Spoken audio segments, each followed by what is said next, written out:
Yes. Age appropriateness, that's what I'm here to talk about. For me, this is not a question about transgenderism or sexual identity or any of that. I know that's how the opposition wants to frame it. It's easier to dismiss a legitimate argument if you can paint the person who presents it as some kind of extremist. But for the record, how people self-identify and what a family chooses to teach their kids about right and wrong is totally up to them. That is one of the benefits of living in this country, that people can live however they like it and think is best, and that's a good thing.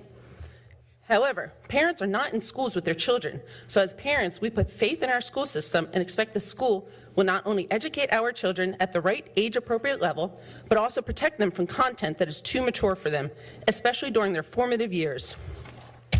The books I've challenged are not appropriate for kids without parental guidance. That is it. That's why I've challenged them. If parents want to check them out for their kids at the community library, I have no objection. But here at school, where parents are not around to supervise content of certain books, they should be off limits until the kids are mature enough to benefit from them. Every reasonable parent feels this to some degree. I doubt that there's a parent here who would think it would be okay to have erotica available to young kids at school, right?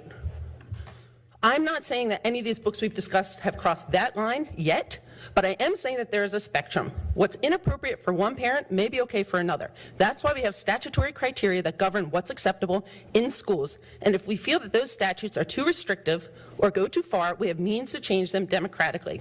What's happening here today is not democratic.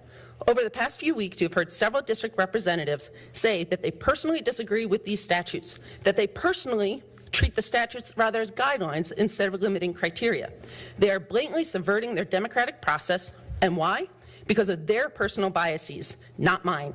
They're flouting the law because they disagree with it. There is a term for this: unlawful ideological indoctrination. But they are so steeped in it they refuse to see it for what it is. My position has always been we follow the state standards for what is acceptable, period. I don't aim to impose my will on others any more than to say we should do that which is lawful. Let me provide what these state statutes say concerning selection of library materials for age appropriateness. Each district school board is mandated to establish procedures for developing library media center collections.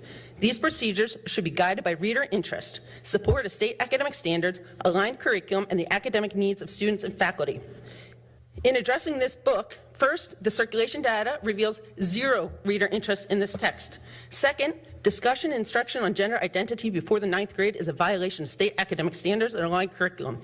And lastly, since discussing the content of the book is prohibited within school premises, it fails to address the academic needs of student and faculty. Taken together, it is evident that this book is inappropriate for the K-5 environment.